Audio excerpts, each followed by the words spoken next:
Good morning, good afternoon, good evening to all participants. My name is Solange Slack from the Communication Department of the International Organization of Vine and Wine, and it is a great pleasure, along with the OIV Director General, Pau Roca, and the Secretary General of the World Tourism Organization, Zurab Pololikashvili, to welcome you to this live webinar organized jointly by both organizations and in cooperation with the Wine Tourism International Think Tank. Today, we'll be focusing on innovating in wine tourism in the context of COVID-19. Now, without further ado, please join me in welcoming Mr. Roca to deliver his opening speech. Hello, everybody. Dear Secretary General, my dear friend, Zurab Pololikashvili of the United Nations World Tourism Organization. Dear friends, I'm here in Paris addressing this initial speech, and the OIV, as you know, it's an intergovernmental organization with 47 member states, which are governments, as in the WTO. It was founded in 1924, almost 100 years ago, and the creation was a response to a crisis and created by the prohibition in the United States of America at that moment. Now we are also facing a different crisis in consumption as well. While sales in stores are called, that are called the off-trade, are still not suffering much, the on-trade channel, that is where you purchase and consume in the same spot, bars and restaurants mainly, have reduced to almost zero during the lockdown, and they are very difficult to recuperate. This channel is completely dependent on tourism, especially in large part of the globe where tourism is very important in many countries. So OIV has been placed in a central position to respond and give solutions, to develop the economy of vineyards and farmers, and to promote commerce of wine. Last year, all 47 governments approved that wine tourism was had a strong role in the wine economy and in the economic development. So the strong points of this is diversity, that represents wine tourism, the rural areas where it is developed, this activity, and the very strong cultural link. So all these factors generate the attractivity of wine tourism. In particular, in this particular moment, as you will probably discover through this webinar, wine tourism has also some opportunities to increase the share among other categories of tourism. So in these moments, the partnerships between this strong partnership between the OIV and the UNWTO is particularly important. We share and push efforts and in the same direction. We want to row in the same direction, and this is what the tourism economy is expecting that we do. So good work, and bring up some ideas and conclusions. Thank you. Thank you very much. It is a great honor and a pleasure to count on Mr. Pololikashvili's presence today. And we are looking forward to hearing his welcome speech. Mr. Secretary General, over to you.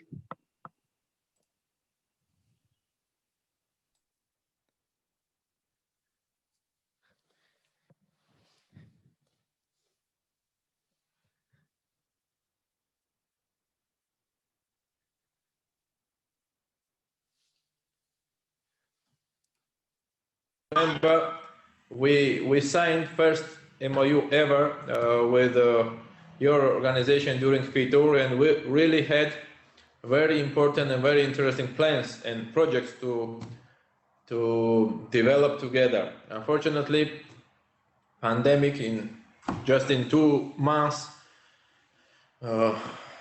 stopped this process. Today, this is another confirmation that we want to drink wine together. This is the only thing you can't, there are several things what we can't do via teleconferences, but I'm sure that our friendship just started in January. Our friendship started many years ago, but officially we started to think how important wine is for tourism and gastronomy is for tourism.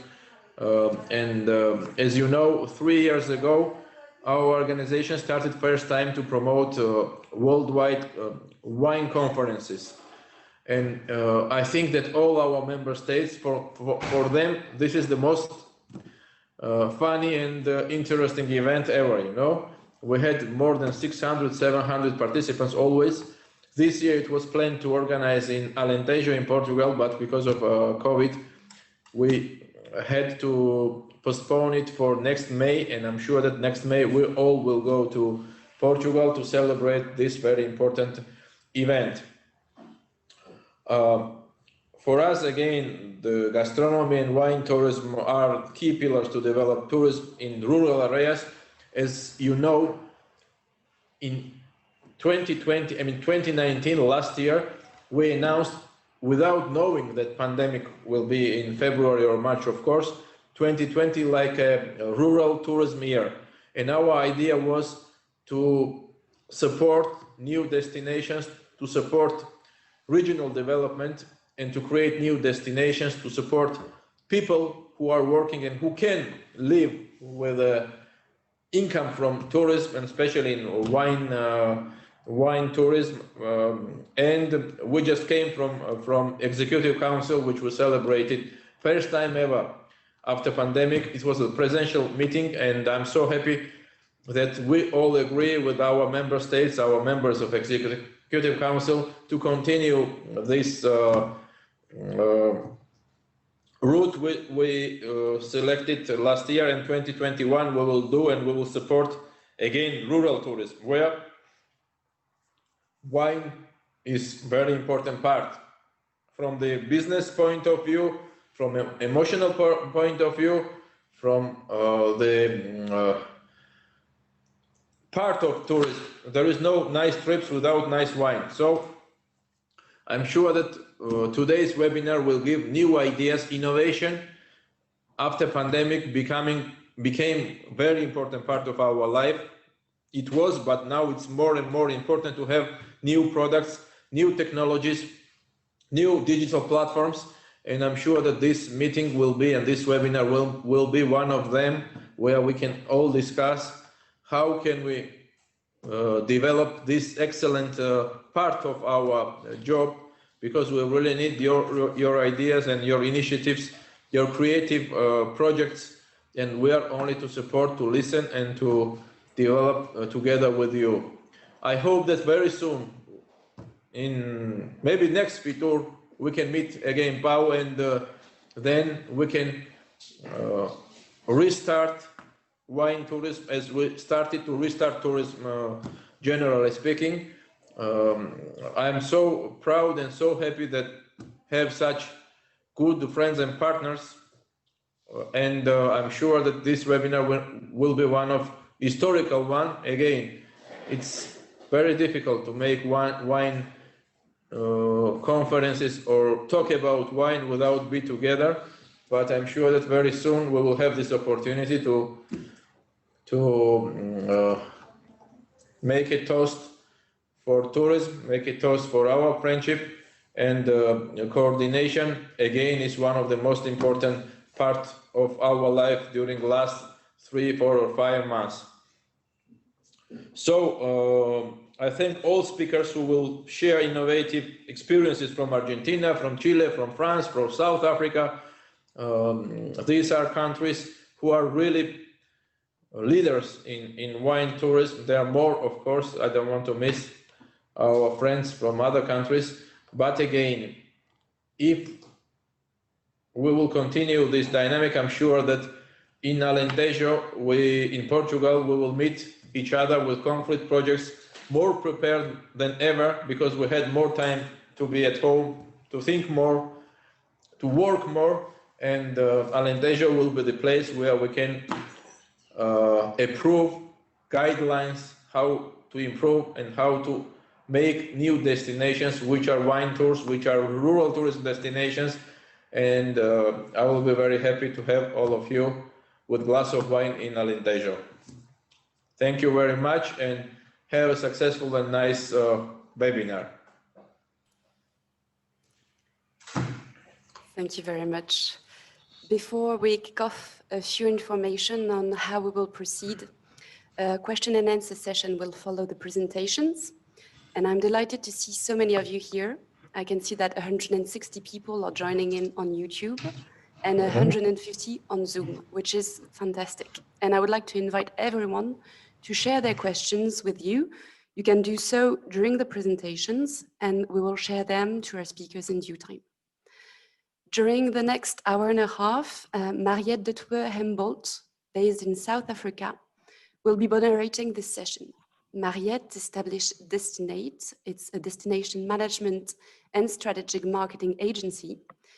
In 2013, after 10 years as the award-winning CEO of Cape Town Tourism, Mariëtte is in demand internationally as a tourism and marketing strategist, facilitator and speaker on tourism, destination management, wine tourism, and innovation in marketing.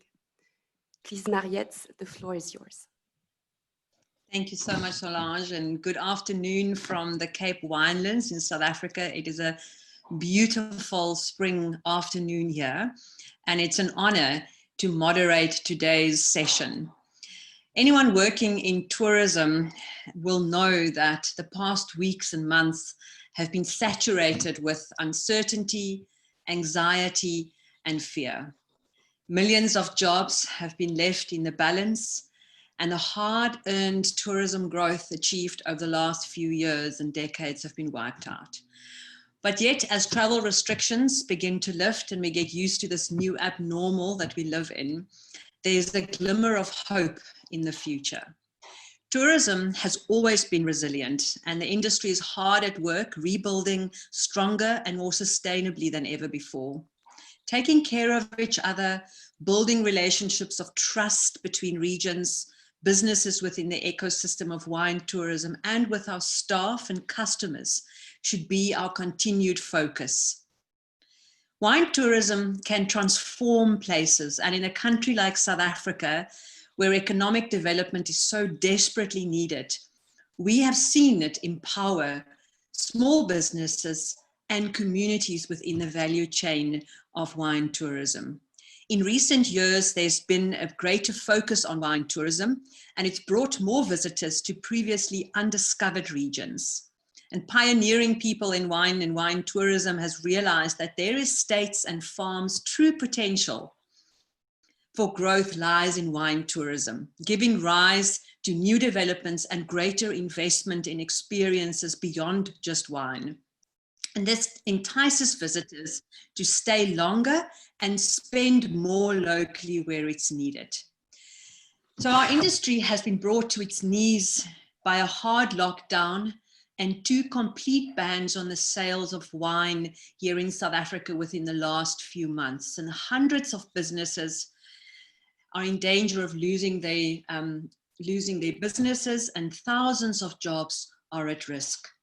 So it's imperative that we start and restart tourism responsibly and build with a renewed focus on local and sustainable travel. And just before I introduce our stellar panel, and may I add, it's an all-female panel of wine tourism experts from around the world, I just want to bring out a few key findings that we shared during a recent webinar here in South Africa on wine tourism. Number 1, health and safety are set to be our priority for the foreseeable future, as we know that people want peace of mind and peace of heart. Collaboration is a word that's coming out very strongly, and it's key to moving ourselves forward as an industry. And this is collaboration across sectors, across regions, and as we've seen with the think tank on wine tourism, across the globe as well. It's really time to woo the domestic market. We need to approach digital solutions with less trepidation and more creativity. But we need to remember that technology is simply an enabler, and it needs a human story with engagement to be truly impactful. And then the last key takeout that I want to leave you with is that our spaces within the wine regions will be our greatest assets post-lockdown, and we need to use them well. And I want to add to that, that our people and local people are also our greatest assets. And we really need to work together as communities to make sure that we rebuild stronger. So each of our panelists this evening will share a brief presentation, followed by a facilitated discussion. We've prepared a number of what we hope are interesting questions, but you're obviously very welcome to post questions as well, and we'll get to them. And of course, if we can't deal with all the questions, I'm sure we will be very happy to engage with you beyond this evening. It's such an important topic of conversation. So allow me to introduce to you our first speaker, Roberto Garibaldi from the Associazione Italiana Turismo Enogastronomica based in Italy.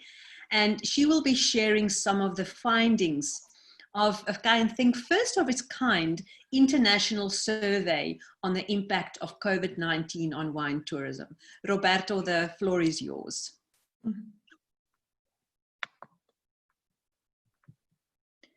Thank you. I'm very honored for being among the speakers. Thank you for the invitation. And okay, today I'm going, to present preliminary results of a worldwide survey that we as a Wine Tourism International think tank are carrying out to assess the impact of COVID-19 on this important tourism practice.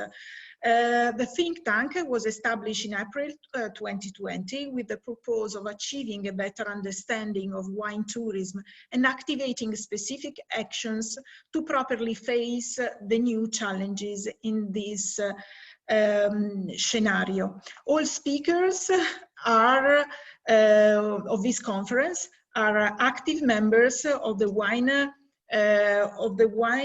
Tourism International think tank.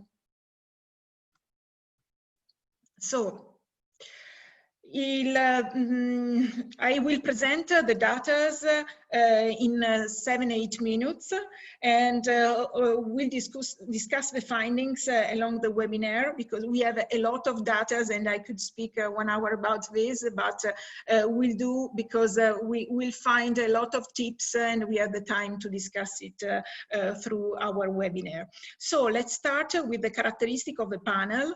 The majority of wineries are small size, with 53% that produce annually less than 100,000 bottles. It must be argued that the panel comprises also medium and large production sites, making it relatable in terms of representativeness and results.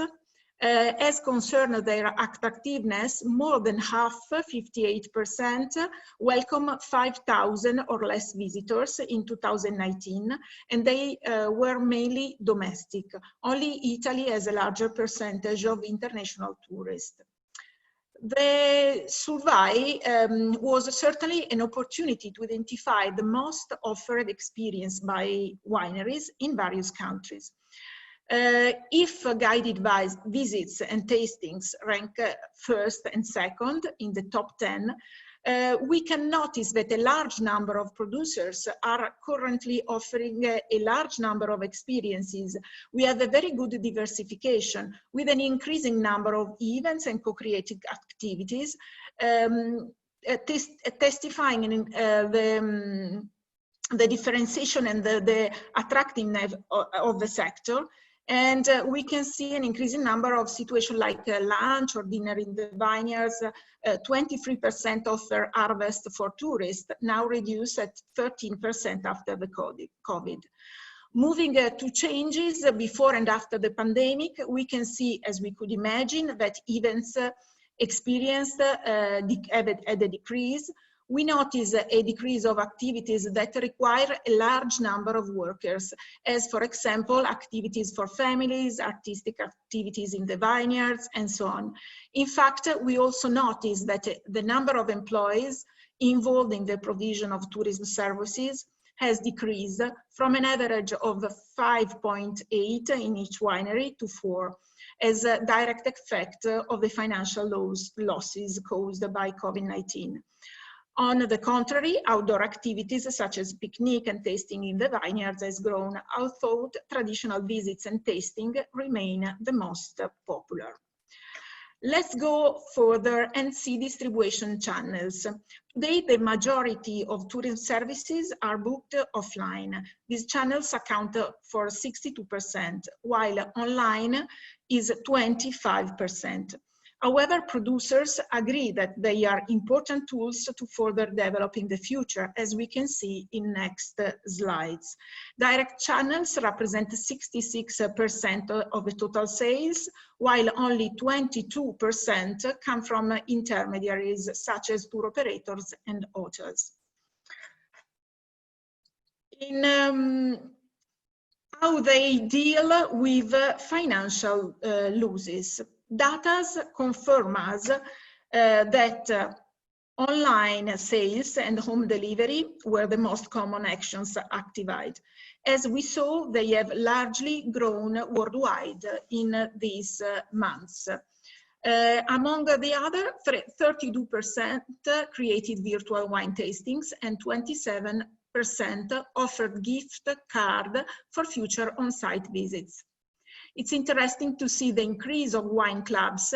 They are valuable marketing tools that surely help the relation with the residents and local tourists. For example, in the Italian context, these clubs were less common compared to other wine countries, such as United States, but they are now growing in number as their adoption stimulates a more emphasis on local sales. That were quite ignored in the past years instead of national and international markets. 59% are aware of the wineries, are aware that COVID-19 was a perfect storm, and the wine tourism industry will not be the same, although they will be able to return to business as before. Investments are required, as declared by 56% of respondents, and it therefore is crucial for a better future to change perspectives, to innovate and to develop a new vision. For 32% of wineries, this crisis will mean a reduction of tourist activities. We have already noticed that the provision of some activities was negatively affected. Luckily, only 5% are considering abandoning tourism and 5% to close. Giving details about countries, in Spain, a larger number of wineries are now thinking about the possibility to abandon or close, while in Italy, the situation appears less critical. Wineries are aware of the strategies for recovery that during these months, UNWTO and also other partners have deeply discussed in the webinars. I personally like the fact that incorporating local culture in wine experiences ranks first, as testifies the desire to open the winery to the place and to the local people. The need for diversification is another issue that emerges. We have carried out researches and found that offering sometimes appears too similar, especially for wine-motivated tourists.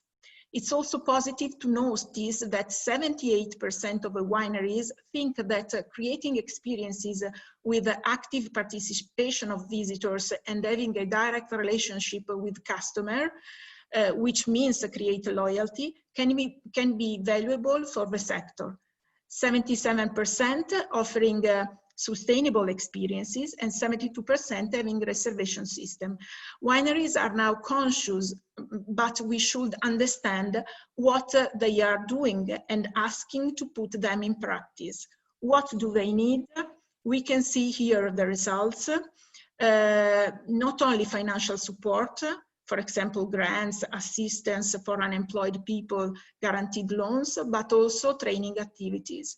Producers had the need to implement their knowledge, be prepared to welcome visitors and satisfy their need under a new scenario. Thank you.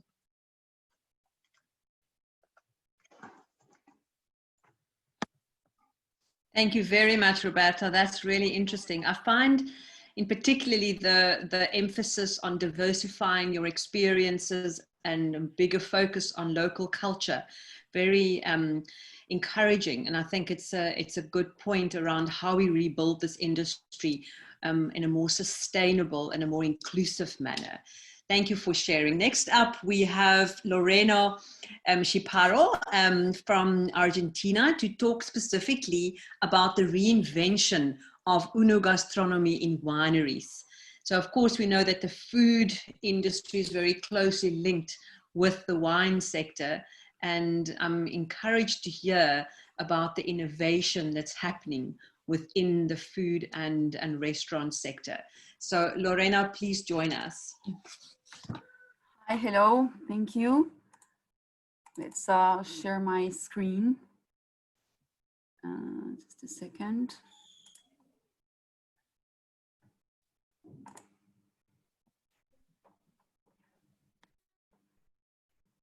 There we go. Okay, I think everyone is able to see the presentation now.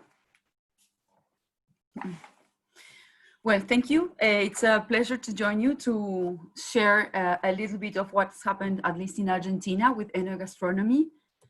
First and very quickly, for those who are not that aware, well, this is where we are in Argentina, South America. The origin of vine growing and winemaking is very old. It comes with the colons and then with different waves of European immigration. By 1970, Argentina had a domestic consumption of 92 liters per capita. And today we have around 190,000 hectares cultivated and the domestic consumption is near 20 liters per capita. We exported in 2019 312 million liters, of which 61% was bottled and 39% bulk. This is just to give you an idea of Argentina in general. Regarding a quick overview on wine tourism in Argentina, it's a very important activity. We have 245 wineries open to tourism in Argentina, divided in 3 main regions. The Center-West region with 165 wineries offering wine tourism, of which 146 are located in Mendoza, which is where I am right now. So Mendoza is the main wine tourism region in Argentina. Then we have the Northeast region with 44 wineries open to public, of which 21 are located in Salta, which is the second most important wine tourism in Argentina. Then we have other 36 wineries in East, South, and New regions, of which 16 are in Córdoba, a province in the center of Argentina, and 11 in Rio Negro in the south, in Patagonia. Wine tourism employment, this gives you an idea of the importance, is about 900 permanent workers and 350 temporary or seasonal workers. And regarding Ono-gastronomy, which is the matter that occupies me today, is we can say that about 46% of wineries open to tourism offer gastronomy experiences. So we have around 113 winery restaurants or gastronomy services offered at wineries. So this meant a big impact, particularly to wine restaurants, because the lockdown actually started in mid-March, which is the peak of our season, the harvest time in Argentina. And actually our budgets and our provisions for this year were excellent. We were actually expecting to continue the growth that we have been carrying the last few years in traffic on people and also in value, mainly driven for a lot of international wine tourists, but at the same time, national tourists. So then we had the uncertainty. Then the second step was, let's do something. Then we reopened the restaurants with lots of restrictions. And then I will mention some of the expectations we have for the next few months. So uncertainty, basically, we have all gone through these, no information regarding when we would be able to reopen. We were afraid for the employment of us and the employees, things that Mariëtte has also mentioned. Probably we knew that no international tourism would come for a long time and we would have to offer our services only to local clients. And we had also the rising sanitary and economic crisis, which actually threatens even the non-essential expenses for the local public. So we needed to be very creative.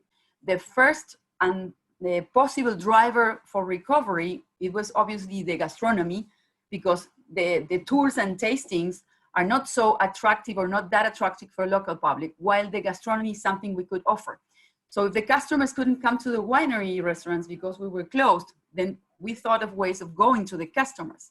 And this was the birth of the Ono-gastronomy at home, with the added value that many wineries also use this as a tool for the public to be in contact with our chefs and our winemakers, becoming not only a restaurant business continuity solution, but also a tool for wine communication of the products, and again, using the hospitality to create new brand ambassadors for the different wineries.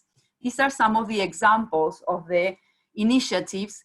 So I myself work for Chandon and Terrazas de los Andes, but I also could get some other examples of many other wineries that actually created menus and experiences that people could buy and receive at home, like a really high-end gastronomy menu paired with different wines, with very interesting instructions that people could actually follow at home to prepare the plates and then enjoy the pairings. The added value was this connection to the customers. In many cases, the wineries would offer this possibility to regular consumers, and it's been really a great thing, along with all the rest of the experiences of only tastings at home, which many of the wineries, or all of them, actually carried out.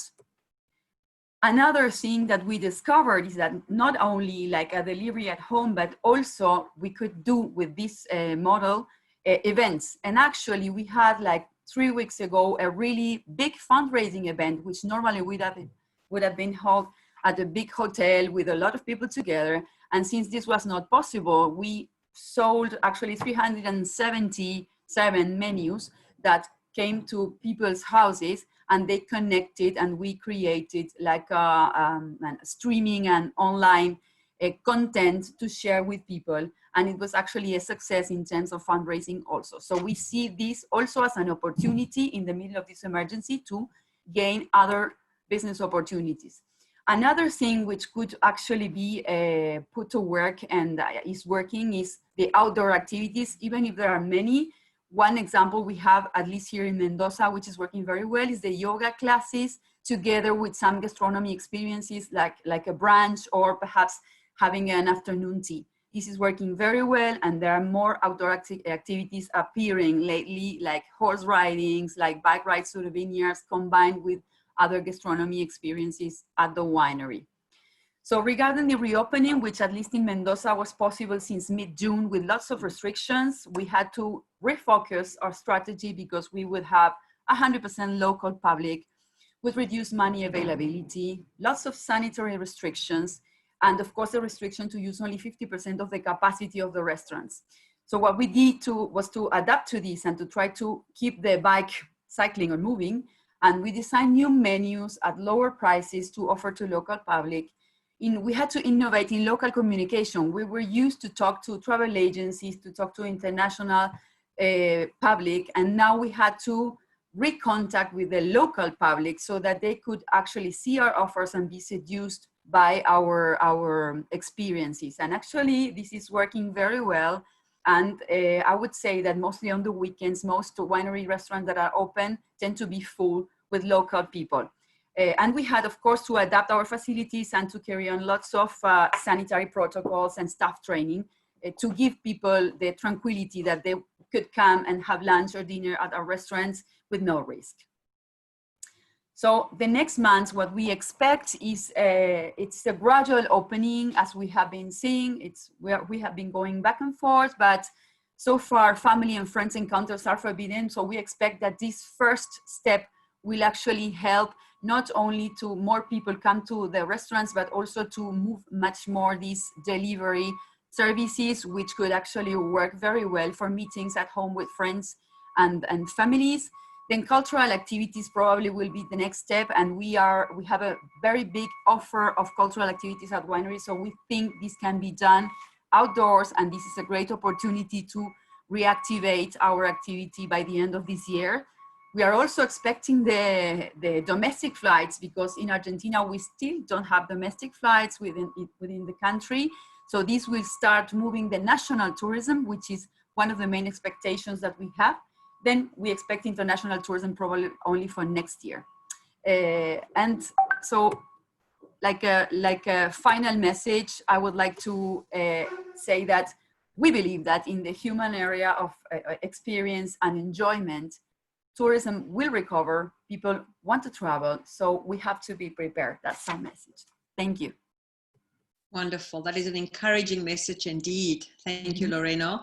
And now over to France, and we're hearing from Catherine Leparmentier from the Great Wine Capitals Global Network, and specifically talking about that wonderful God-given thing, our open spaces, our natural environment, and how we can utilize it, and where our settings is for more outdoor experiences. Thank you, Catherine. Yes, thank you to give me this opportunity to present this today before you. Even though I'm involved in the great wine capitals of the world, I have been asked to focus on the French perspective of wine tourism and how we organized and managed the outdoor experiences in the wine tourism field. So I will start with a few figures as summer season, how it went in France.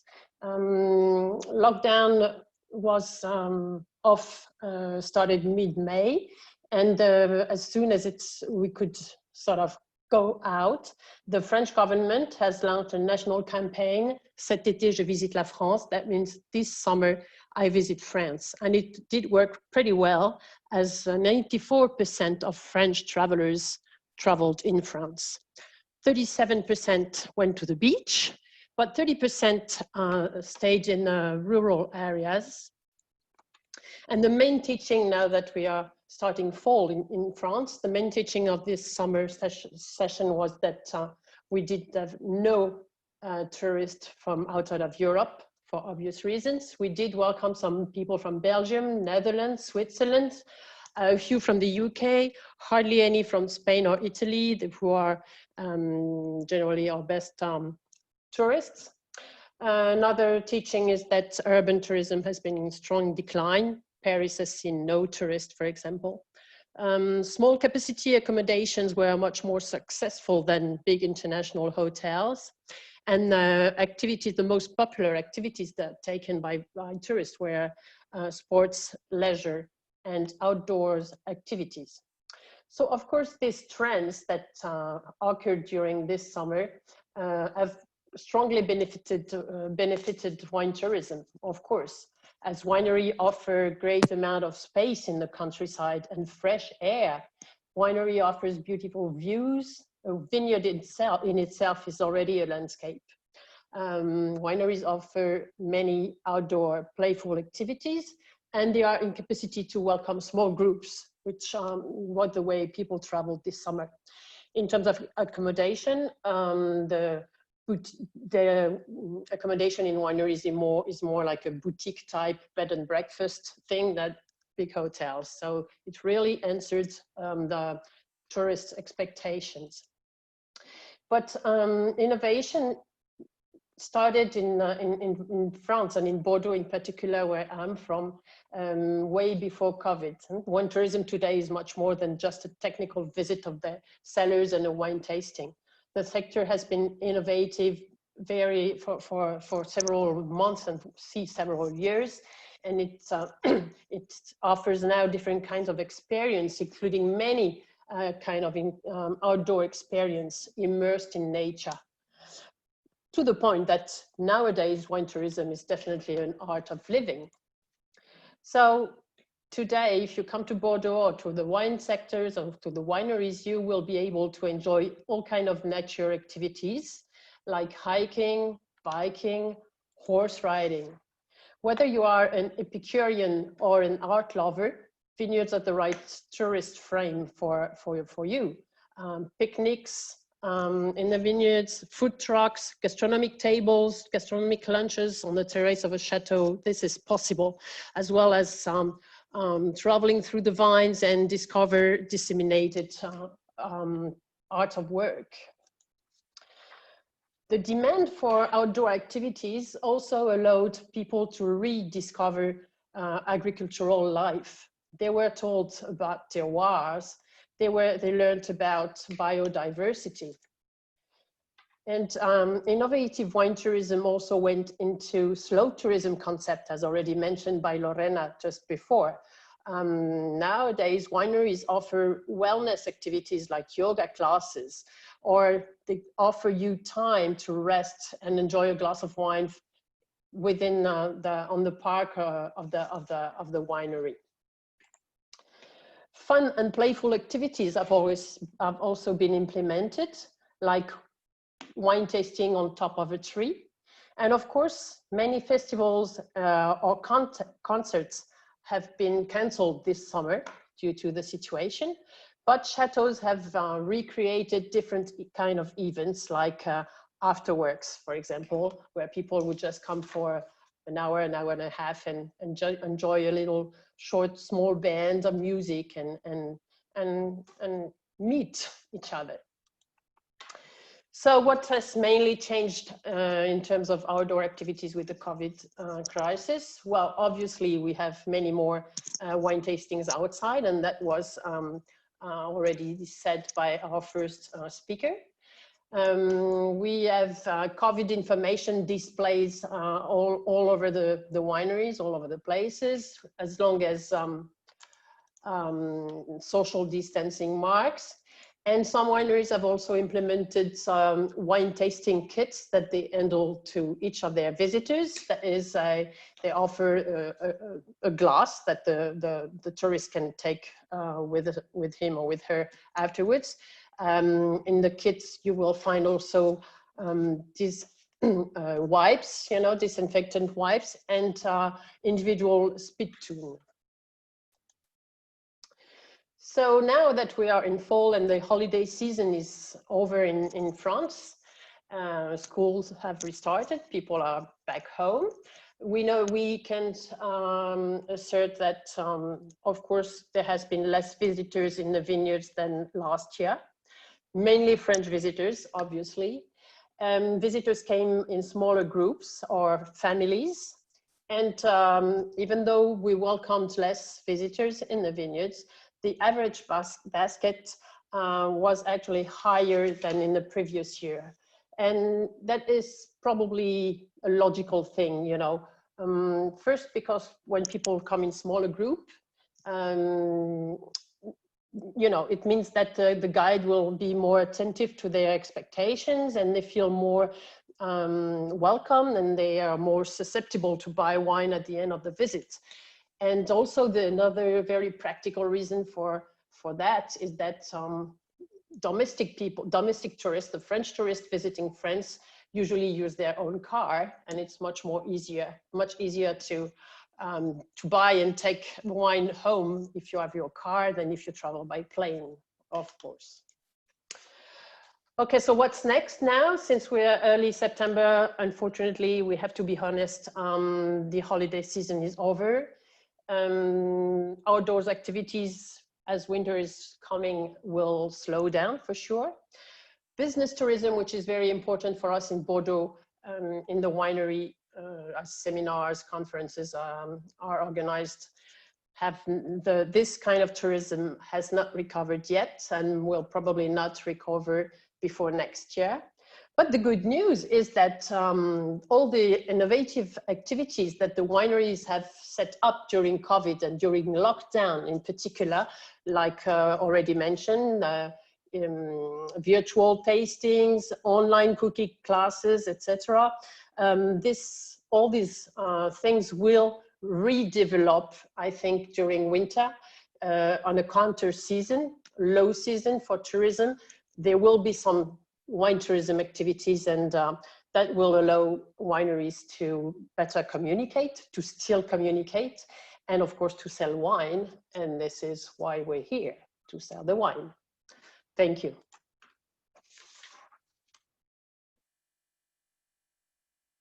Thank you very much, Catherine. That was really interesting. I think one of the greatest opportunities that come with the crisis, and they say any good crisis comes with a few opportunities if we can survive it, is that we have seen such a huge uptake in rural and small town tourism. So many of, certainly in South Africa, many of these towns that desperately need travelers now can really position themselves as attractive destinations. So yes, we've seen cities going really quiet as people want to escape to open spaces safely with their friends and family. And I also think the innovation that's coming through, I really hope that wineries will incorporate that into the future, and that it's not just a survival mechanism, but that innovation will become a key pillar of the way in which we sustain ourselves and continue innovating into the future. So thank you for that. That was really interesting. And next up, we're staying with wine tourism and innovation, of course. Irene Jimeno from Chile, which is a beautiful part of the world. I was honored to be there in December. That was actually my last international trip before the lockdown, and what a lovely destination to kind of finish off before lockdown. And it was really interesting for me to see so many similarities with South Africa in Chile, and also to see how important the local market is in terms of developing the local market and getting more local people to enjoy wine.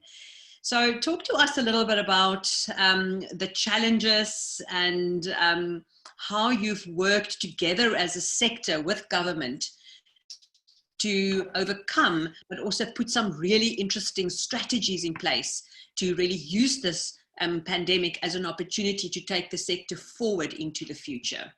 Thank you, Irene. Thank you very much. Thank you very much for having us here today. We are really happy to be part of this think tank, and we think that it is absolutely necessary. I don't know if you can see my presentation.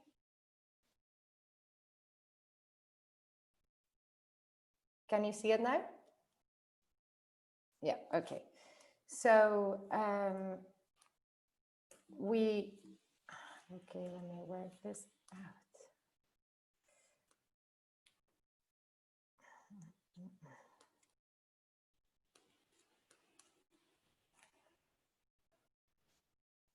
Now, there we go. Okay. So, Enoturismo Chile is a national program which seeks to enhance wine tourism from an integral point of view, supporting wineries and the communities that are part of the industry value chain, and taking the merge of wine and tourism as a motor of economic and social development for rural communities. You know, this project was created in 2016 by the government, and it started operating in 2018. And there have been substantial changes since. For example, the amount of people visiting vineyards has grown from around 745,000 to over 1 million, which means that is plus 55% more visits. Now, our mission was always to increase the amount of Chilean who actually visit the 16 wine valleys that we have open to, that have touristic activities. But the growth has taken place overall, not just locals, because we have seen an increase in the numbers of visitors from around the globe, not based on this year, which we haven't received, but as Mariëtte said, you know, up to December, the number, the industry was sustainably growing. So today we know that there are over 150 wineries open to the public in Chile, which is more than 50% more regarding 2015. And the sector has experienced a sustained growth, increasing tourist expenditure as well in vineyards in over 20% in the past 4 years. So that was really good news up to last year. But before we get into what we have been doing this year, we must say that in the case of Chile, the industry has suffered a double strike in the past 12 months, because before the COVID, we had the civil protest starting in October last year, which stopped mainly, you know, all activities and tourism and mobility around the country. And then when we were starting to recover and reopen the businesses, and you know, in the value chain, and then COVID-19 stopped all sorts of reactivation hopes back in March. And so then we move on to the measures taken. We would like to say that the first phase was containment, then adaptation, and then reactivation. And going more in depth, we called it containment because what we did was trying to understand the situation in detail, to analyze what it meant for us to having to stop these activities and close our wineries and having to suspend all the employees' work, etc. So what we did is getting together the public and private partners under UNWTO-Chile. We organized need-finding workshops and established measures to be taken. And then we decided that we needed further data for the best diagnosis of the sector, as well as forming employees for a better to offer a better experience for the customer, thinking towards reactivation. And we also had to change the way we approach the public and the messages we send them, both from the public and the private sector. So it changed from an invitation to enjoy wine tourism and participating of it, visiting the wine valleys in Chile, to prioritizing health and security and being patient. Then after those circumstances where we sort of overcame them, we moved on to adaptation, which will be phase 2. What we did was going on to developing the contingency measures. We started a national registry, gathering information of over 145 wineries about different aspects of the way they operate, as we needed to understand better, how this pandemic situation affected them. Then we organized workshops for the companies involved in the value chain and tried to transmit the importance of digitalization, commercialization, and standardization of data and the practices in order to strengthen their infrastructure towards a third phase where they would reopen to the public. And we also developed, together with the public authorities, we also developed sanitary protocols and organized online activities to the open public, where we try to project the reactivation based on other international destinations which were ahead in the reopening process. For example, we had a webinar together with some of wineries in Spain, as well as other institutions, which served us as an example of what we could expect, because Chile is always a bit behind in the reopening process since we started a bit later on. And it's still been really hardly hit by COVID. So it's just reopening and reactivating now. And finally, we go on to the phase we are working on right now, where what we're trying to do is moving on to reopening businesses.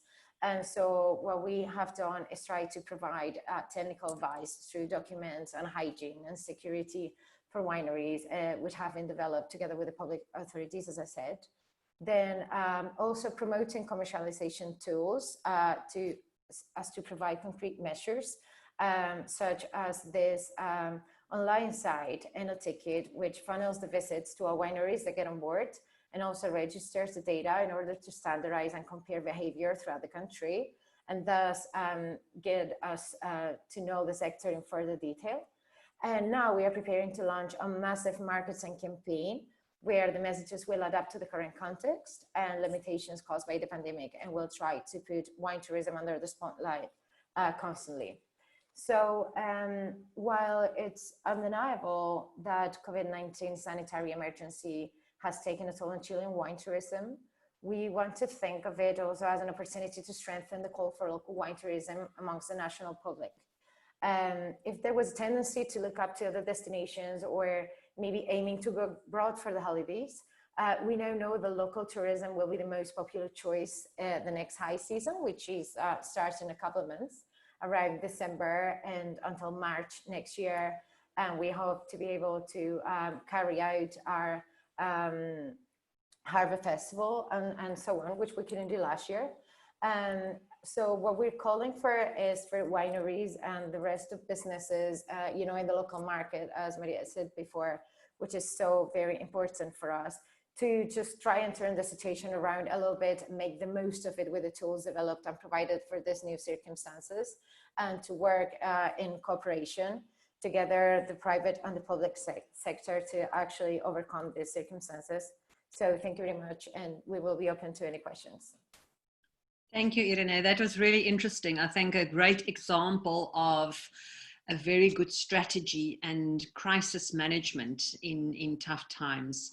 And I think a lot of destinations can take a few pages from that book. And I think it's probably because you were learning quite a lot from having just come from a very big crisis yourself, just before the second, even bigger crisis hit. So interesting times. We're going to move on now to Zahida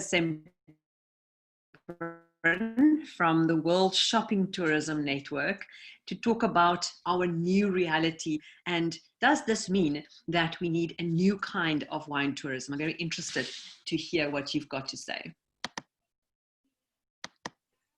Thank you, Mariëtte. It's a pleasure to participate in this webinar, and we are going to share the presentation.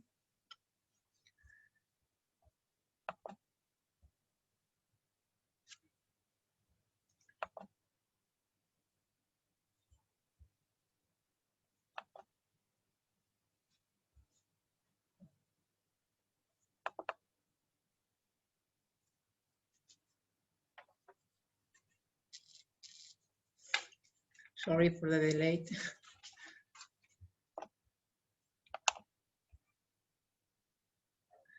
Okay, in a short review in 2 pictures to remember where the sector came from. This was the typical picture of Spanish summer, and Spain was the second destination in the world, focused in all European markets with a volume model operated by tour operators and concentrated on beach and destinations. And the picture of Spanish wine tourism before the pandemic was this, with a small amount if we compare with the total number of tourists, focused on national market, that more balanced percentage in region with the highest rate of foreign tourism, 700 wineries in the Spanish Wine Route Association, but more than 50% of the total visitors concentrated in the 20 biggest. One tourist profile, wine lover, more women than men, and they move by car. 61% of the visitors choose the same 4 destinations: Penedès, Servi region, Ribera or Rioja. And the 70% of the offer was traditional tour offer. Spanish wine and food trends during the lockdown, trends that have came to stay: new wine lovers, new consumption moments, and online promotion. And we arrived to July, the moment to open again with this picture from 50 years ago as a reflection of our new reality. With these topics, safety stamps, proximity and rural destinations, and travels with family and friends that have represented challenges and opportunities for the sector, whose model was still tank and barrel wine tourism, with very structured, repetitive, and rigid offer with these general characteristics: big groups, 90 minutes inside tour, only last 20 minutes for tasting, 15 euros ticket more or less, and a storytelling focus in production steps. And suddenly it has begun to become landscapes with soul wine tourism. So we need to redesign what to offer and how: little groups, tailor-made experiences, new storytellings, open new spaces and new open spaces, let people enjoy freely experiences without schedule, and raise average prices. And we have discovered again that landscapes around the wineries give us differentiation, because the red colors in October in Rioja tells you that climatic and edaphic conditions are different, or when you smell the Atlantic breeze in Rías Baixas, you understand the typicity of Alvarinho. When you discover the heroic agriculture in Ribera Sacra, you value more its people and its wines. When you leave Sunset Rocket by the West Queen in Cadiz, you know why the series are unique. or when you visit the volcanic heart of Lanzarote, you appreciate more the power and the tenacity of its winemakers. And this gives us opportunities and challenges, new challenges and ways to engage with the visitors. This is the new visitor centers of Cineo Winery in Rioja. New spaces and new ways to immerse yourself in the wine culture, like tapas and cavas dinners in Freysenet. New opening hours and new moments to enjoy our winery. Tardeo means the sunset moment, and usually was the hour that a lot of wineries close the tours, and new intergenerational experiences with new targets of visitors also. New tools to attract the traveler. New tasting rooms and more time for the tasting. New food pairing experiences with new brands and destinations ambassadors. And finally, new points of view and new experiences based in landscape resources, like catamaran wine experience in Miño River or Campo de Borja wine regions view from the sky. So the new reality has taught us that the differentiation of the wine tourism offer is not winery or the production, it is the hand of the spaces and experiences that bring the traveler closer to the living landscapes and people. Thank you very much. Thank you, Zaida. That last summary is so perfect. And wine tourism has always been about connecting people and places and bring us closer together. There's nothing better than breaking bread and sharing a beautiful bottle of wine with new and old friends. So thank you for that reminder. And I think our travelers from all over the world crave to be able to return to the air and to the road, to be able to reconnect with self and their special people in these special places that so many of us are privileged to work in and live in as the wine industry. So I want to, just our last speaker is Beatriz Vergara. Hello, Beatriz. Thank you for joining us from Spain to talk a little bit more about experience and the uniqueness of wine tourism and the opportunities that come with that, to create what we call an integrated wine tourism offering. And we've spoken a lot about the need for collaboration, and this is definitely a key learning from this pandemic, is that together we are much stronger and together we will recover quicker. So thank you, Beatrice. We look forward to hearing what you have to say. Thank you. It's a pleasure to be here in this webinar. I'm going to share my presentation.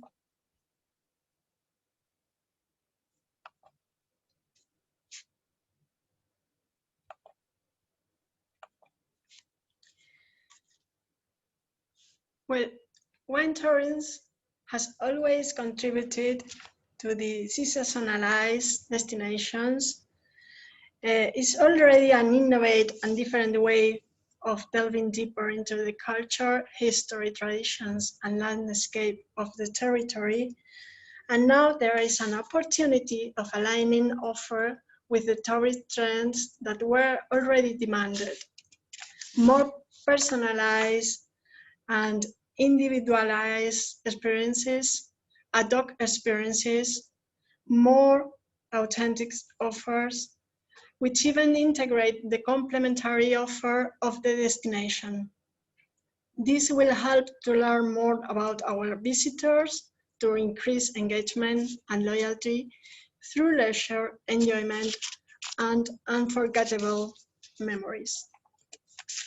The result of the intangible will necessarily mean an effort in digitalization, in the way of communicating, the importance of our databases, the e-commerce, even the booking process, even some of the experience like online wine tasting, direct sales, and wine clubs that will provide a better transformation into tangible.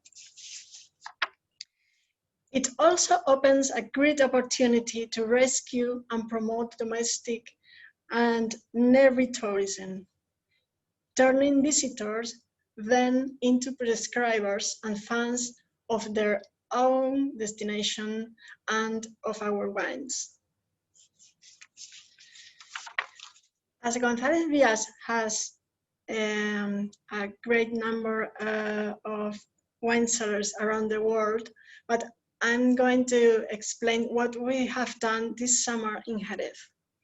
We have a unique offer competitive that integrate events, venues, winery, the city, and the vineyards. And now we have added the accommodation with Tío Pepe Hotel. The integrated wine tourism offer include tourist offer, the winery, the experiences, positioning through experience, and going to the brand destination. To include bilevel experiences offered by the destination as a part of the overall offer.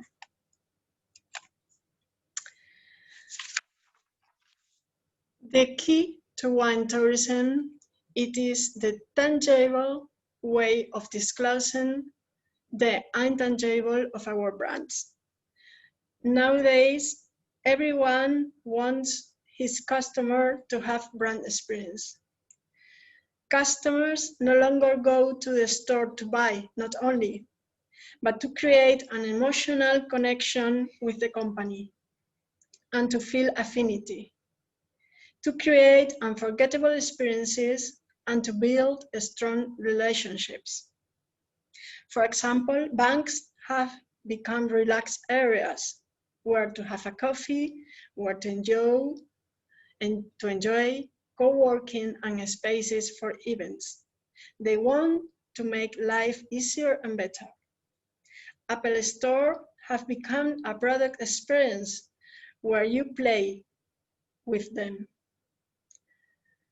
Stores like H&M are readapting and going from macro stores to boutique stores, offering yoga lesson, conference, gardening, from fast fashion to slow fashion, more ecological, ethical, and sustainable. In the wineries, we have the capacity for experience. It is the main point of contact where customers can truly go on. It is the authentic, immersive brand experience. We explain why do we make wines, to make people more happy, enjoying, having fun, sharing, and celebrating. We have the way to explain how we make it, the formative area, explaining the wine making process. We can explain what wines do we make, is the informative area. What kinds of wine we produce, with the variety of grapes, etc. All that to inspire and excite, get fans from our brands. I bring two cases we have done this summer in Jerez. One is the Tío Pepe experience at the Royal School. It's a local complementary offer. It is a performance between rhythm and a selection of wines, making a perfect pairing of them. And the other case is the summertime as the wine cellar in the bodega.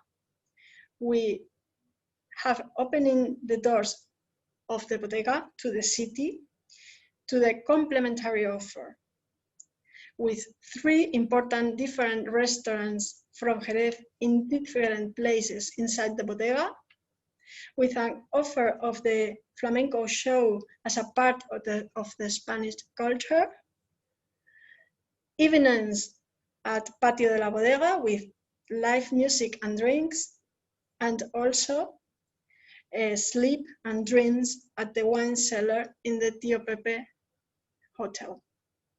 I have a short video of what we have done this summer, So you can see all this in a small video. Cuando ya no amargan las despedidas, cuando solo sopla el viento a favor, cuando ya no escondes ninguna herida,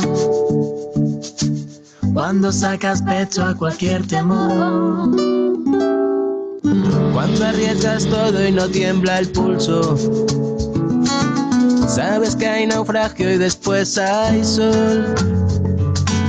Cuando retrocedes para darte impulso, matando a los fantasmas de tu interior. Ya lo ves, que no hay dos sin tres, levantarte después del peor traspiés. Ya lo ves, que no estaba todo perdido. Reinventarse y vivir.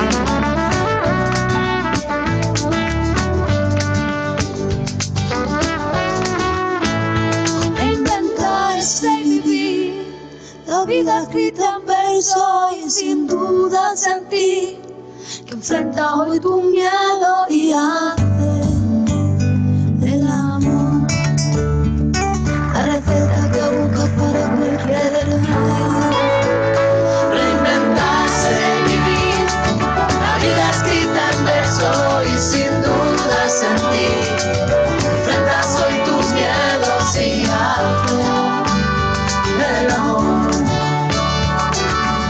Que buscas para cualquier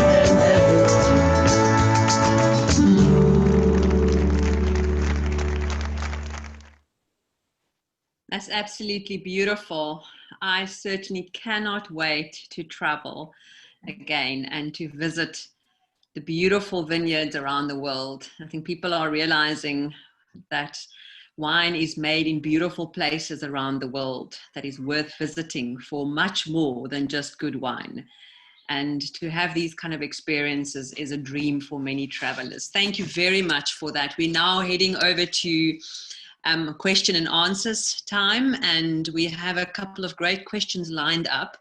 And Beatrice, while you are online there, and before you disappear from my screen, I've got a question for you in terms of the most exciting new products that you've seen emerge, and from a visitor experience perspective. And do you think that this pandemic will continue to stimulate innovation and visitor experiences? Sure, because I think wine tourism is an innovate and different way to get in contact with customers. So we will have to be very creative and to go on with innovating and making things different. I think it's a great opportunity, and one space where we've seen a lot of innovation and a big uptake. If I can address this to Roberta, is that we've seen a massive surge in online sales across the globe. And it's safe to say that this pandemic has been the catalyst for an online wine revolution. And it was interesting to see also in your stats that you shared the huge increase in online sales and virtual experiences, etc. How can the wine tourism industry embrace technology and online sales platforms to repackage and grow wine tourism post-lockdown? Roberta? Thank you. I think it's a great challenge for the future of wine sector, and so it will be very interesting to organize and better organize what happens in these months. And so I think, for example, that is very important that we can start the collection of the data, because it's from effective visitors and potential ones, both offline and online visitors on websites and on social media. being able to track these users and store their contacts in online booking portals to plan creative and efficient services with specific offers for each target. I believe that the future is going to be less about generic offer, but we need to create a personalized offer, and then we have a great opportunity if we start to use better the data. And so it will be very interesting to do this challenge, to face this challenge. And we studied a lot of the digital tasting that we saw a great increase in these months from Australia to United States. We analyzed the offer from different point of views, from the situation of the tools that were used, who spoke, the contents, and so on. And so we can say that we all think that could be something very interesting for the future too, but we need to have a more professionalized organization, starting from what we need to use a professional webcam, microphone, and so on, to use better videos inside of a tasting. But we have to use the tools that can give us data, because this is possible too. And so it's important to use tools that where we can have a feedback from the visitors, and they can be active. And so this is a suggestion because there are a lot of situations from Instagram to Facebook, from Zoom to Google Meet, and so on. And I think it's very interesting to choose the one that can facilitate the interaction. For example, it's possible to ask to the people what do they think about the wine that they are tasting, and what do they feel in that moment, and collect that data. That are very important points. And I close with the necessity to use a human touch with technology. And so because this is the most important point. And so it's very important to create a very good storytelling and give the feeling, the emotions. And in this way, we can create digital testing, for example, through the QR code that we can put more often on the labels. And this can be a great occasion to have more visitors in the vineyards later. Exactly. I think that balance, as I said in the beginning, that technology should be an enabler and not necessarily a deterrent or something that kind of controls or overtakes the human experience. So the human experience has been such a special part of wine tourism and these wine regions for so many years. And it's very important that we find that balance. So Irene, I just want to ask you, in your opinion, I mean, one positive thing that's emerged from this crisis is that we are all embracing digital, and that brands have responded very creatively with online and virtual wine tastings. What role do you think will virtual reality and virtual events continue to play in marketing in the future? Does it have a place, or is it something that was just short-lived during lockdown? If you can just switch your microphone on for us, please. Yeah, thank you. Yeah, one thing that was very surprising was that, when this whole thing started, we thought, how are we going to approach now the way we work, and how we are going to approach the public in our relationship with the wineries and the wine routes and so on. But what happened was that this new way of communication turned out to be really effective. And one really good thing that it was that allowed ourselves to organize ourselves and the different actors that we were in relation to. And also that when we organize this, say, for example, webinars, as we have been working, with different countries and regions within Chile, organizing webinars or participating in these online activities, is that actually a lot of people could participate, because, before it was reduced the number of people who could actually participate in situ, which is a lot less than, can have access online. So I think this has come to stay, and it's going to be a complementary tool to actually live presence. But I think that, this digitalization of the offer and activities and communication should prevail within time. Absolutely. Fantastic. Thank you for that. Zahida, we have a question from Chicago, and it is about, do we agree in the importance of developing digital platforms, B2B and B2C, to stimulate the tourism with local producers? If you want to just comment on that, Zahida. For me, it's very important to have new tools in all of the digital platforms, B2B and B2C, and also in the travel platforms like the tour operator or OTAs, because we need more flexibility tools to put in contact the producers and the consumers, and also to give more to give the opportunity to the travelers or the consumers to build a package of products, and also package of meet their travel expectations. Fantastic. Very, very true. I want us to move to consumer markets and trends and behavior. And, you know, as people, we are quite adaptable, and we've seen already changes in the way in which we travel, and we'll see a lot more as we're going forward. And Catherine, domestic tourism is leading the recovery, and you've shown us a very interesting presentation from France.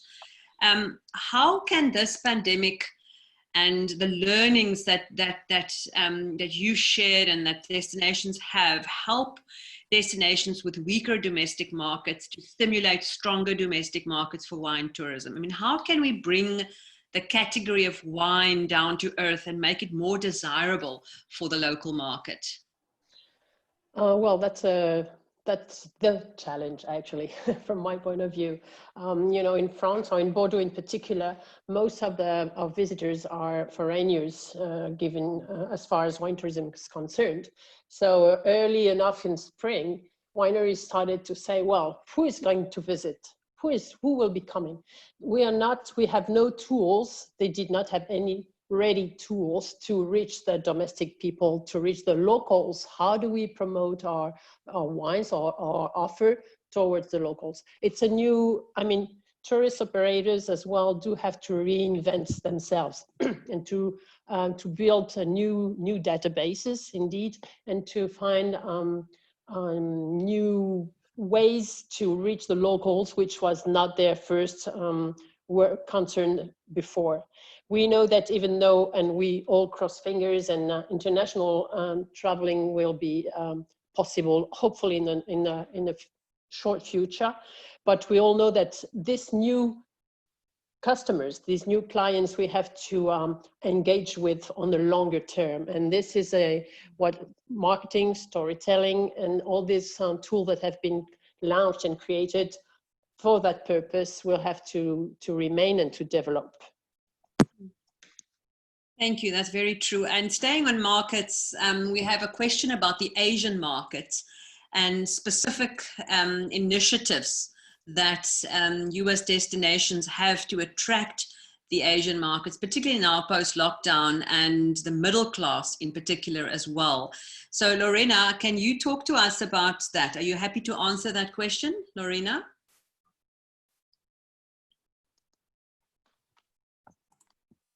Yes, sorry. And regarding Asian tourism, Argentina wouldn't be like the most successful case. Actually, I think so far we have very little Asian tourism in Argentina, and even wine tourism, even less. We are having much more people coming from Europe, coming from Brazil, specifically here, from the United States, from Canada. So I think the Asian tourism is a challenge. We know there is but we also have the knowledge that the Asian people mostly want to, or they aim to visit much more so far European destinations, and probably South America will follow later in their interests. This is the feeling that we have from here. So we have very little Asian tourism. And do you see this, yeah, sorry. you see this as an opportunity perhaps for destinations like yourselves and others You know, we tend to kind of stick to our knitting and what we are used to. And is this not an opportunity for us to explore new markets, particularly in terms of your offering, and your offering that is perhaps very attractive for visitors from Asia, but maybe in the past they have just not known about what you have to offer? Is this not an opportunity for a destination like Argentina? I definitely think that it's an opportunity, and this opportunity is also coming along with the development of the Argentinian or the South American wine exports to Brazil, which is something that is actually growing a lot. In the case of Chile, for example, I'm not sure how it happens. Maybe Irene can have some information, because there's a much stronger relationship between the Chilean wines and the Asian markets than the Argentinian ones. Right now, Argentina is working strongly in the exports of wines towards China and the Asian markets in general, because we know it's an opportunity right now. It's raising, I mean, their economy is growing and they are willing to demand more products, and we are working very hard to communicate and to promote our products there. So I think the communication of, for example, Argentina or South American destinations as destinations for wine tourism will come together with the knowledge of the wines of our countries in China or in Asia in general. So I think it definitely is an opportunity, but we also think we need to prepare because we have not much knowledge about the Asian travelers and what they want, what they care. And Sandra, I want to come to you and talk to you about the tricky thing of price, just very quickly. When we speak about markets and value, you know, it's such a tricky balance between, you know, do we have dual pricing for locals and internationals? Do we look at value versus cheap? You know, where do we play, and how important will price and value be in the future? And do you think we can package wine tourism to give better value to travelers? How important is price in the recovery strategy?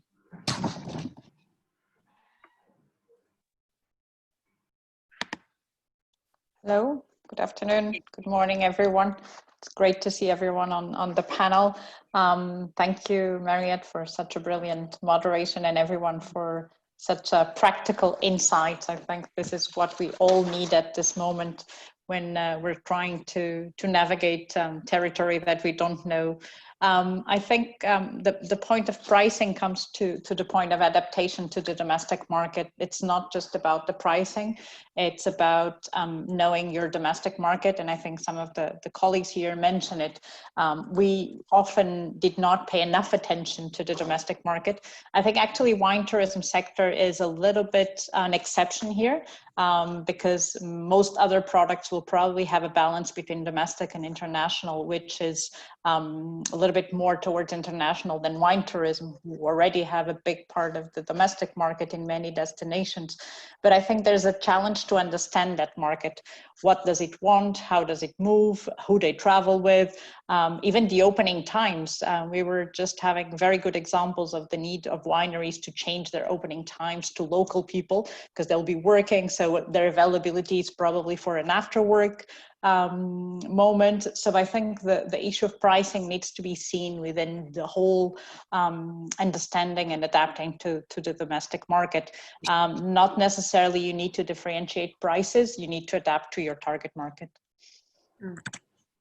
Very, very true. Thank you for that. While I have you on the screen, and before I let you finish for us, I think, you know, wine tourism supports a really delicate but wide ecosystem or value chain. And there are many small enterprises within this value chain. And the pandemic has really put the spotlight on sustainable tourism and our impact on the world. And for many consumers, their choice of destination or experience will be influenced directly by being able to see their contribution making a positive difference on the ground where it's needed most. How important will sustainability and the visual evidence of local communities benefiting from wine tourism be post-lockdown? And what advice do you have for regions or wine routes to repackage themselves with this in mind, with sustainability in mind? Well, I think it's a trend we were already obviously seeing. I think there is an interesting consumer profile, and we're seeing that younger people are the ones who are more willing to travel in the post-lockdown. And they're probably the ones who are more also sustainable awareness. So those two components we have to have in mind, apart from, I always say sustainability needs to have a business case, because obviously we have our commitments, but the sustainability of the business is also one of those priorities. So it's important to develop products that show, first of all, the authenticity of the local community. And I think that's not only from an environmental point of view, but also from a social point of view. I think it's important that as we go back and we restart tourism, the well-being and the health of workers must be placed as a priority as well. And I think consumers value that if they see that the workers are taking all the measures to protect themselves as well, because at the end of the day, they will be protecting the clients. I think as an industry, we do have a challenge because we will be using much more disposable materials. So I think it's important that all companies have a strategy to address that increase of disposable use of masks, cleaning, plastics. Also, if we're going to individual portions, unfortunately, I think we cannot forget our commitment with eliminating plastics, and the new rules are often a challenge, so we need to find that balance. And the third one is really the outdoors activities open also an opportunity for people to value the natural and the cultural environment much more. So I think if you enjoy something, you will protect it somehow. So I think we really need to make sure that, as before, but more than ever, sustainability is one of our pillars. Fantastic. And a message of hope. Is there a hope for the industry? I would like to hear from perhaps just in closing, Catherine and maybe Irene, before we hand back to you to close, Sandra. Catherine, is there a message of hope? Is there hope for the industry?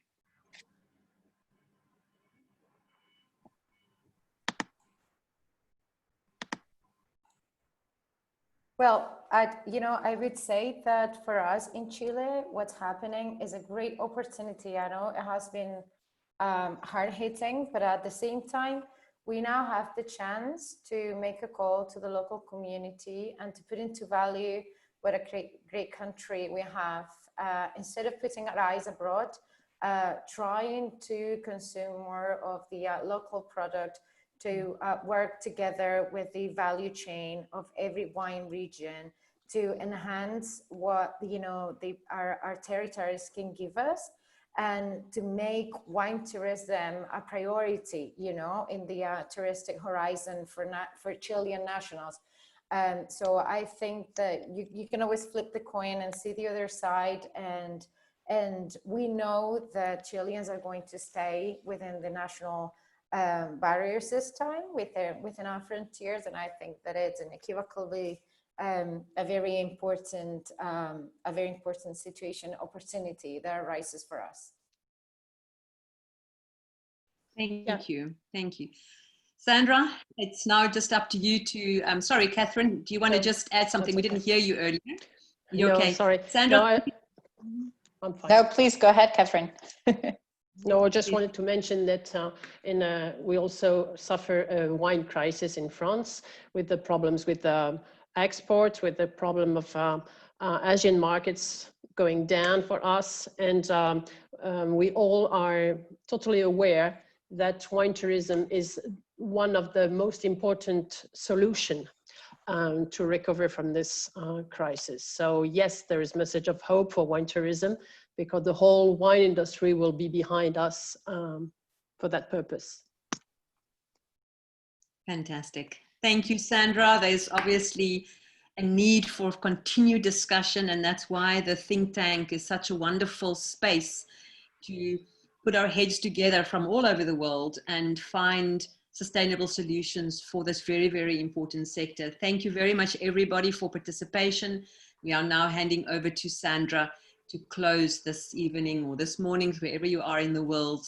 Fantastic webinar. Thank you, Sandra. Thank you, Mariëtte. Thank you, everyone. I just want to invite Lorraine. I know she had a comment on the sustainability issue. So we don't want to pass that, and then it's okay. Sorry, it's just that the issue went by a little, but I wanted to emphasize that many times, I mean, most wineries, for example, here in Argentina, work very hard on sustainability, not only for certifications, but because there is a conviction on this. But I think we need to work on the communication of the things we do in terms of sustainability, not only environmentally, but also socially, as you say, because there's a lot of work being done, but it's kind of, it's not part of the message that most wineries transmit during their tours and during their experiences. So I think it's important that we start considering the importance of communicating what we do in our wine tourism experiences, because there's a lot being done, and perhaps we're not just capitalizing the communication of it. Thank you, Lorena. Thank you very much. I think that's a very important point that we actually miss often. There's a lot being done. We communicate on the gastronomy, on the more practical, but not so much on the issues of sustainability. As I close, and I just want to share my screen very briefly. I'm not going to do a presentation. I know we're running out of time, and I'm very conscious of that. But I just wanted to thank, first of all, I want to thank Solange and the team and Mr. Pau Roca and all the OIV colleagues from reaching out to us and making this possible. As the Secretary General mentioned in the beginning, we are reinforcing our collaboration, and I trust that these opportunities of sharing experiences are probably one of the most value-added initiatives that we can have. I also want to thank all the panelists. They're all part of a new initiative called International Wine Tourism Think Tank, and it would be important that that brand stays there.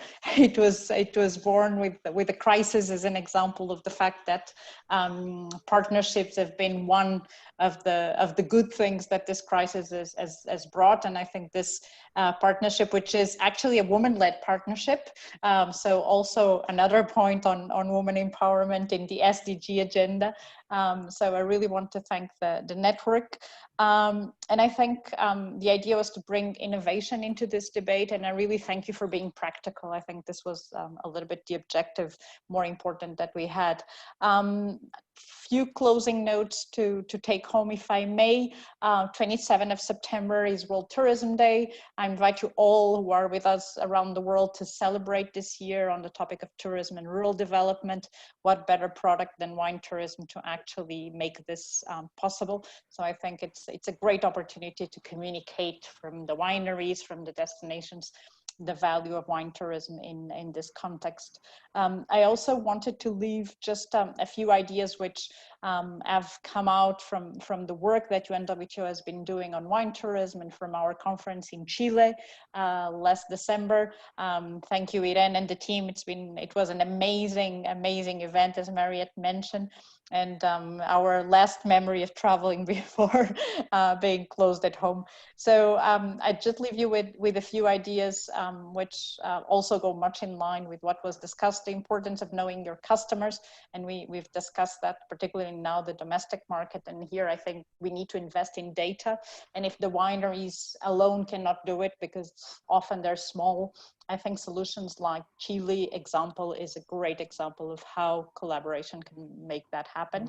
The importance of including the communities in the experiences in the value chain is very, very enriching to see the restaurants coming to the wineries. Here in Spain, I think generally it has been the other way around. So I think it's a new start of partnerships. The importance of having a governance model, I think Enoturismo Chile and also the work that Catherine does probably in Bordeaux is important. If you don't bring public, private sector and communities together on a solid structure that stays, it's going to be really difficult to survive the crisis. The importance of the destination, and I think sometimes the wineries hire a strong brand, but the destination is also a strong brand. So we need to enhance the destination. People often think I'm going to Argentina and then I'm going to experience wine tourism, or the other way around, but the destination is pretty important.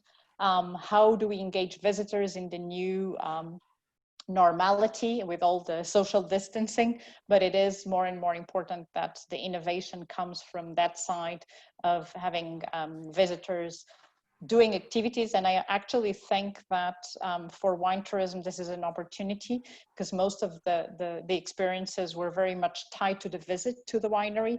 So I think it will be a good opportunity to get out in a good sense of the winery.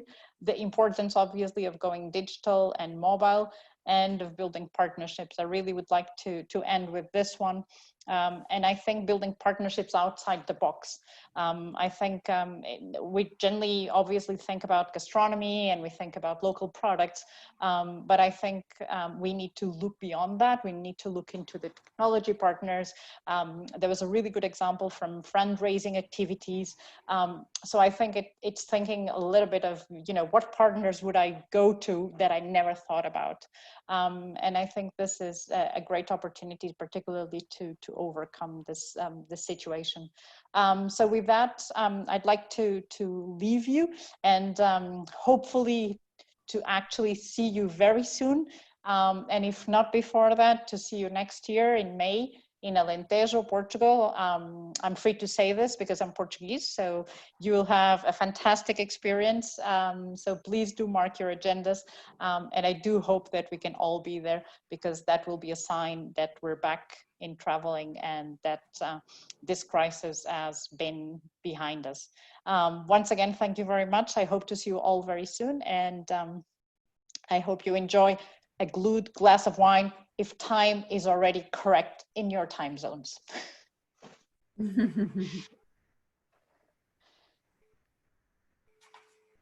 And I'll say goodbye to everyone and hope to see you very soon.